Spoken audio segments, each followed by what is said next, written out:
ನೋಡಿ third one ಏನ್ ಕೊಟ್ಟಿದ್ದಾರೆ, 14 ಸೆಂಟಿಮೀಟರ್ ಅಂತ ಕೊಟ್ಟಿದ್ದಾರೆ radius. So r is equals to 14 centimetre ಆಯ್ತು.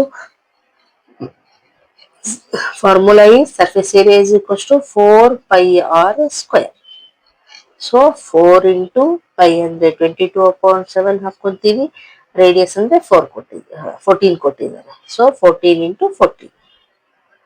ಈಗ ಕ್ಯಾಲ್ಕುಲೇಷನ್ ಹೋಗುತ್ತೆ ನೋಡೋಣ. ನೋಡಿ ಹೋಗುತ್ತೆ. 7 1 7 2. ಸೊ ಏನ್ ಬರುತ್ತೆ, 22 ಇಂಟು 4 ಮಾಡಿದ್ರೆ 88 ಆಯ್ತು. ಇಂಟು 14 ಇಂಟು 2 ಮಾಡಿದ್ರೆ 28 ಆಯ್ತು. ಸೊ ಇವೆರಡನ್ನ ಮಲ್ಟಿಪ್ಲೈ ಮಾಡಬೇಕು.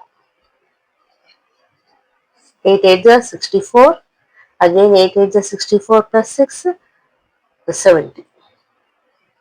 2 8 16, 1 carry. Again 2 8 16 plus 1 17. 4 6 14, 1 carry 2. ಅಂದ್ರೆ ಇಲ್ಲಿ ಬಂತು 2 4 6 4 ಬಂತು.